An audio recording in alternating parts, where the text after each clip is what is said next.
This very well may be my favorite start in BTD6. An Engineer Dart Monkey combo, part of the new update. Oh, part of the new update. You guys like that better? Is that way sexier? Alright, no, that's probably scarier. I'm sorry, I didn't mean to scare y'all.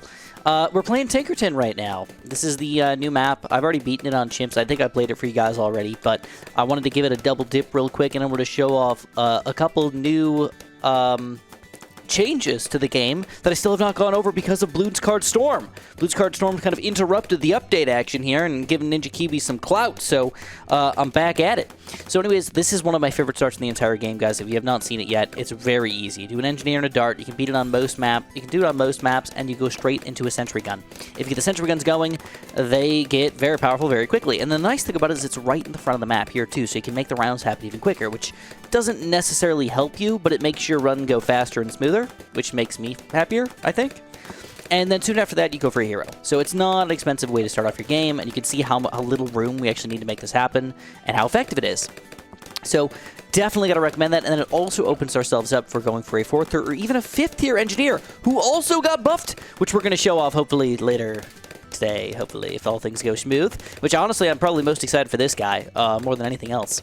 And then we got Rosalia. So where do we want to put her, man? Where do we want to put her? I don't know. It feels like the middle of the map is the most effective part of the map, but I don't know. Like, I don't need to put her here. I could put her over here, put her next to the front. Let's just put her in the frickin' middle, boys. Let's put her in the middle. Let her do her job. I'll put her like right about schnya, so if I want to, I can throw it in a heli pallet or whatever and get that bonus cheap stuff. So, with Rosalia, I'm a big fan of the cluster cannon, the cluster bombs or whatever. It's not that I don't like the laser, but I feel like just more well-rounded with the bombs. I mean, obviously your main major weakness is like black balloons and everything, but generally it's not too bad. Now, because I'm playing at Chimps, I can't do anything fancy. I can't get like a balloon trap up here or anything, so really it's just about surviving for now and kind of waiting it out. Oh, yeah! Obviously, cam detection is the thing that we're going to need here. She does not do any of it. Engineers don't do any of it. And Dart Monkeys aren't going to do a lot of it. So, what do we go for? Well, a village would not be a bad idea. Kind of early village. We could go for a spike factory in the back, which would not be a bad idea. But I think I'm going to swap it up. I think I'm going to go for something really interesting here. I'm going to go for a signal flare. Early game. And the reason why is because I wanted to show off the bigger blast combo with it. All right, I think this is going to be a really nice circle here that is not big enough for a small blast mortar here, but a bigger blast should actually fit almost perfectly. Now you're sacrificing, of course, your speed. Your speed. So you're not going to hit every single balloon with this one, so you're going to want some sort of cleanup or something else that can pop camos eventually, or just get a village so some people can hit camos eventually. But for now, the reason why I want to get this guy is because I wanted a little bit of cam detection, but I really wanted to start thinking about going for a 4th tier and eventually a 5th tier blue incineration. He got buffed pretty hard in the last update. I really want to test him out and see if he's like worthwhile still. They changed his damage from 2 to 3 by going for a top path, but of course you're sacrificing that speed, so is the fire worth it? I don't know. We'll test and see. Alright, at this point, major thing to worry about is honestly a little bit of cam detection and the bow up. So what I'm going to do is go for quick village, throw it down in the middle of, throw it down right about here. Just in case I'm going to go for any water towers later, I can throw it down right in the range there. And I'm going to go for, honestly, a weird thing. I'm double dipping my cam detection right now. Let's see if this is enough. 1 mortar. Not bad. Not bad. We can pop camo yellows. That's enough for me, man. I mean, if you can pop camo yellows, you can probably pop camo pinks. And if you can pop camo pinks, you can probably pop camo purples. And that means, yeah, we're golden, basically. Any which way, we're still going to go for that radar scanner. We're still going to get the bigger radius. We're still going to go for the jungle drums because now I'm set up forever. I know that people argue with me a little bit. They're like, Chris, it's such an early village. Like, you don't need it. You're making yourself have a little bit of a harder time in the early game. Yes, technically.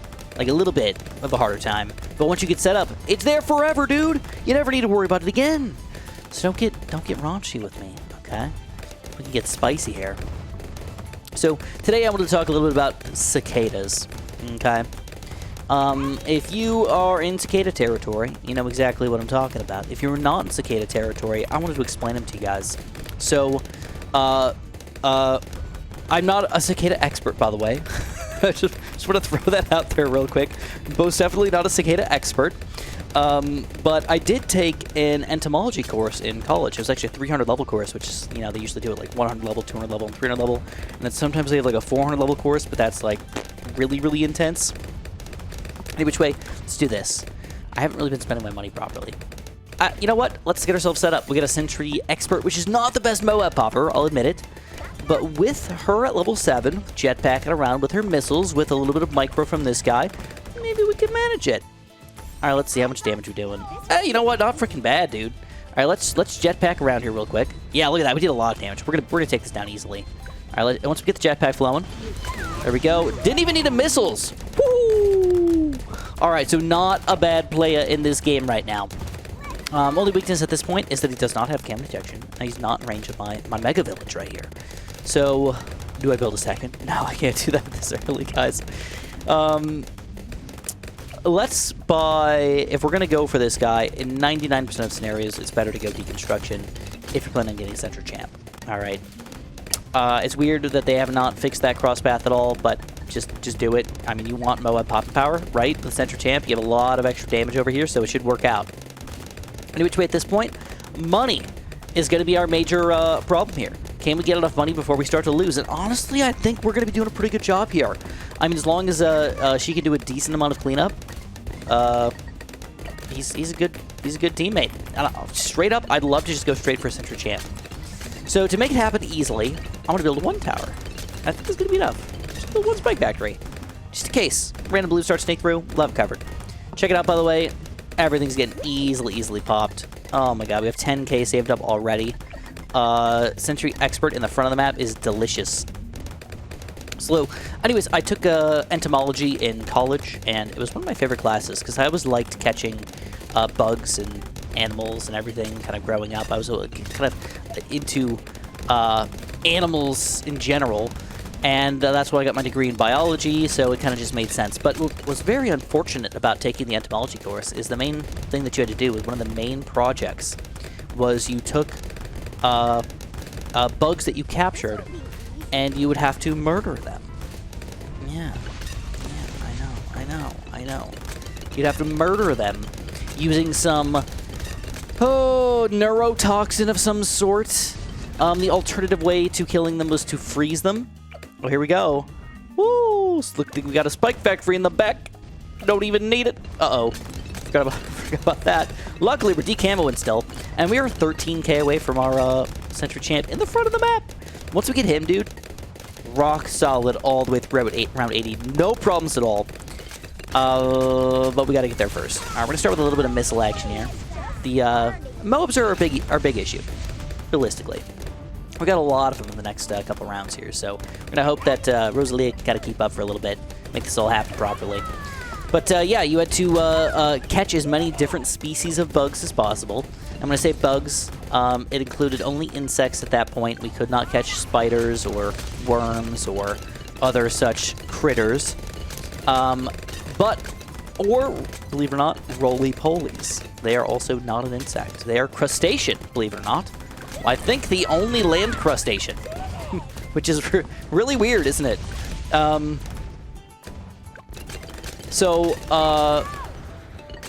gotta look that up real quick. I gotta make sure that I'm not giving you guys any false information. Land crustacean.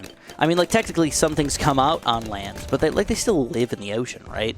Or live, like, in the water. And what crustaceans live on land? Let's check this out. Plus example. And the first picture is roly-polies. It's the only picture. Also called wood lice. Okay, so I don't know if that's the only one, but it's definitely the big one in the world here. Still going freaking fantastic here. Holy crapola. But anyways, you had to catch just random insects, and you had to murder them. And then you had to not only murder them, but after you murdered them, then while they're still fresh, you had to pin them. Now this is a thing. A scientific thing that you take the bugs and you need to have, oh, look at this. Blues. No more. Oh, dang, Spike Factory barely saving the day, but we got this much money. Let's hope we can keep on going here. Let's start off with a quick jetpack. We've got to get some extra damage to them. Let's put her on strong real quick here. And, uh-oh, one more mob. We will have the missiles ready to go if we need them. Beautiful. Beautiful. Spec Factory can handle. We're to jetpack again. Looks good, and we're gonna handle these mow-ups again. Oh crap! Whoa, whoa, whoa, whoa, whoa! Missiles! Save the day! Missiles! Saving the day! Holy crap, Rosalia really making her work today. And we get them going. All right, so we have to check out the engineer. The engineer got a huge buff. I want to go over the exact statistics so I don't mess anybody up here. But the first tier sentries automatically are going to pop out next to the map. They're not just going to... So, for example, if I throw an engineer over here, I don't want to build... Let's just build it. I don't care about money. If I build a sentry gun, where do you think the sentries are going to pop out? I mean, they could pop out over here, or wherever, randomly, somewhere in our range. No longer is that the case. They are going to pop out within this general vicinity. Like this. Within, like, a certain amount of pixels towards the area where they actually want to hit things. So yes, it's still somewhat random, but now it's not just going to randomly throw it over here or something like that. So it doesn't need to be in, like, the middle of an area. You can still put them somewhere like this and have it just make sense in general. It's kind of cool, if you ask me. You know what? We do have a slight camo weakness, and I don't know if I want to build any other towers over here, but I'm going to anyways. I'm going to build a village like this. I'm going to go for a quick jump of drums, radar scanner combo. A little bit of a waste of money knowing that I built 2 different villages here, but, you know, what are you going to do? We need to have cam protection, right? And now check out this damage, though. So I haven't even gone over it yet. 500 sentry damage increased from 2 to 3, giving him an extra bonus. 50% popping power automatically. All of the damage from the sentry. It says champagne here, champagne. Or yes, champagne. I think they must. What's that called? I forget the name of it. But when you have a leak of like what you're really interested in, the champagne. The champion, damage from 2 to 3. That's insane, dude. That's a huge bonus out of nowhere. It's not 2.5. It's not 2.7. It's 3. All right. In addition, random changes to the cleansing foam, the overclock, and the double gun, and the balloon trap. They're not even a big deal. The main thing that we need to focus on right now is the Sentry Champion damage increase. He's never been a bad tower, by the way. He's always just been a little bit outclassed. A little bit. No longer. No longer. Now, what's even more interesting is that because the damage is increased, there are ways to make him more powerful very, very easily. And that's usually by giving him attack speed. So this might seem a little bit funky, but the easiest way to power him up is with an engineer. So we're going to build another engineer in the front of the map, just like this. I'm going to go for a quick overclock. Now, the entirety of the game here, now this is admittedly one of those things that you have to micro, all right? You have to press buttons here. But I honestly believe that this will solo me through probably round 90 pretty easily. I'm gonna be straight with you guys. I mean, look at this. This is around freaking 75, and they're dying within the first like few seconds of the walk-in. It's beautiful. All right. And they have enough. Ooh, I did not know you could build things on top of here. That's actually kind of cool. It's kind of cool. Yeah. It's really cool. Anywhere else that we can build things on? Oh, Ninja Kiwi! Come on, there's totally orange juice up there. All right, at least we can build things up in this general vicinity. We build things on the tree. That'd be kind of cool, but also weird. And then you cannot build anything inside this general area over here. That's kind of makes sense. Yeah, okay, all right, we're gonna move on here. So anyways, what are we gonna do next? Well, I think we're doing a fantastic job so far. Let's get rid of any reinforced balloons. And then, let's save up $43,000. Not a cheap upgrade here. But, once we get it going, the Balloon Buster's damage will also increase. And guess what? Guess what? 2 to 3! So the 2 to 3 damage to 2 to 3 damage plus 50% damage is just ridiculous. Okay? At least if you ask me. Now check this out. Holy crap. Holy crap. Round 80 goes down easily. I think this is going to be amazing against the bad balloon, too. So, like, I don't want to say there's no weakness here, but, like, dang. Dang, girl. I really buffed the crap out of this thing. So, I never even got to going with all this cicada nonsense. But anyways,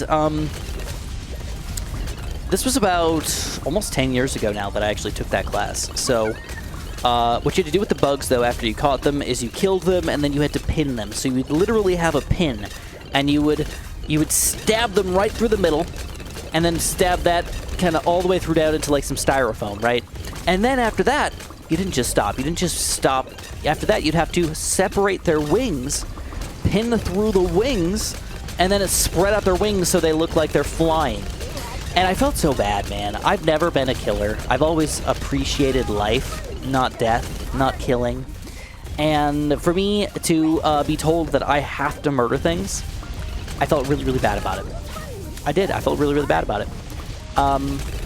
For my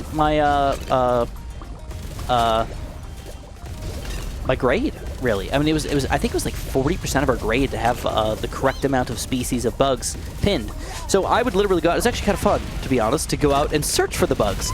So I'd go out, I'd catch them, I'd put them in my jar or whatever. But then I know that one must be murdered. Now, to some people, they're just like, they're just bugs, Chris. What do you care about a silly little stupid bug? It's unimportant. I walk on them, I step on them, I hit them with my car. They're not even a big deal. But to me, you know, I'm one of those believers that, like, you really only get one experience in life. And unfortunately, some of us aren't quite as lucky to be humans. Some of us are bugs instead. And that's still your one existence that you get, right? So I feel bad whenever I have to kill something. You know, even if it's a seemingly meaningless existence to other people. But I had to do it. I had to do it for my grade. And I started off thinking, like, no, maybe I won't do it. Maybe I'll, like, keep them alive or something like that until I eventually, like, let them die manually. But if you let them die of old age or of something, they end up being, unfortunately, dried out. And the legs get, like, they, like, crunch in. Where if you pin them, the legs kind of stay out for some reason. I don't know why. I don't remember why. But the legs didn't, like, lock back in. If you just let them die, they kind of, like, desiccated and the legs kind of, like, wrap in, and then it doesn't look like it's a good bug setup, basically. You can definitely tell, is all I'm really saying. Anyways, one of the bugs, though, this is kind of like a side story to my story, which is kind of ridiculous. Also, check this out. 2 damage to 3 damage, 2 damage to 3 damage. We are absolutely rocking things right now. Literally no issues at all. I think with the last bit of money here, I'm probably going to buy some sort of heli pilot or something, maybe a bottom path. But I truly don't even know. I mean, the only thing that I'm thinking is going to be, like, hard for us to pop is the bad balloon. But honestly, it might be super easy anyways. It might be. Look at the damage, dude. I mean, all these small balloons are just dunzoed. All right, the big balloons, though, unfortunately not quite as dunzoed. Let's switch this guy to strong. I think that's going to be a better combo for us. Ooh, purple balloons, though, kind of weak. This is actually a very strugglicious play for us right now. Purple balloons kill my fire and kill these energy blasts here. Anyways, I pinned one of the bugs was a leaf bug. It was kind of ridiculous because leaf bugs are one of the hardest bugs to find because they look like leaves. They literally are the weirdest looking bug ever. You know, I'll fly around a little bit. We'll give it a go. Why not? And I decided to kill it in a different way. I ran out of my neurotoxin, and I've been doing a series where I was just ended up freezing a lot of them. So I just freeze them overnight, and most of them would end up dying. I heard that this was another efficient way to kill them without actually causing pain. The neurotoxin supposedly also could be painful. I don't know. Like, some people argue whether or not bugs can feel pain. I strongly believe that they can indeed feel pain, although slightly different than the pain that we feel. Any which way, I heard that freezing them kind of puts them in a dormant stage where they sort of just go to sleep, and it's not really painful to get cold for them, and then they just sort of die, right? So it's like it was the more humane way to kill the bugs, I thought, at least at the time. I'm not sure if it actually is. Ooh, look at this. Oh, look at that. Holy crap, 96 was actually pretty difficult. All right, without using that many abilities or anything. Want to note it. All right, let's keep up with our overclocks here. We got 34 grand, so we need to make something happen we can. Kind of want to see how it goes. Any which way, finding a cicada, though, was nearly impossible. I could not find a cicada for the life of me. I really wanted to find a cicada. I couldn't do it. If there was a cicada, it was way up in a freaking tree high up, and I was like, I can't get that thing. Alright, we got her on strong. We're going to swap her to first real quick. Let her jetpack around. Uh-oh, it's not looking good. Rosalia, no! Alright, I kind of expected that. Which is kind of goofy. Alright, let's try to do something a little bit different. We're going to leave her on strong for a quick second. We're going to do these missiles real quick. And unfortunately, I think I'm going to have to just move my birdie stuff to a little bit further up in the map. That's all I'm going to do. Swap it to up here. Ooh, so these ceramics are still not dying. That's kind of crazy. We're going to swap it all the way back here now. It's like barely dying. Oh, we got rainbows burning to death. Holy crap. 98, still too beefy. Even with micro all over the place, with fire in the back, Rosalia, we do manage round 98 with 45k left over here. Woo! That was spicy, though. To say the least, that was spicy. All right. But the weird thing about this leaf bug, though, is I put him in the freezer. And then I went out, I pinned him, I put the pins in him, and I spread out his wings, and I waited like a day or two, and I came back and I looked at my bug, and the thing was not pinned anymore properly. The wings came back, and I was like, what? It's really weird.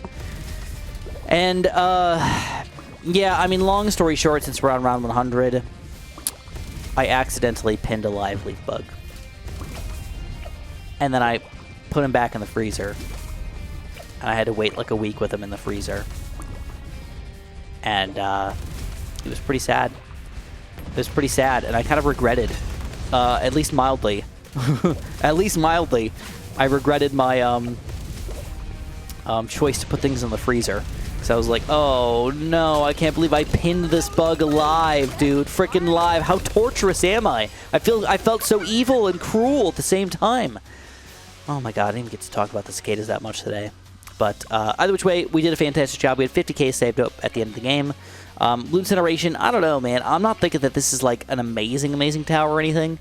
But he's definitely not bad. But Super Ceramics, still not easy to take down. This guy, though, Century Champ, was straight up delicious. Look at the popping power, 1.452 million. That's like a $35,000 tower. Of course, did get overclocked. But dang, that is not a bad tower at all. Highly going to recommend Century Champ. Loot Incineration, yeah, think about it. Anyways, if you guys enjoyed, press the like button, subscribe, and have a super duper delicious day.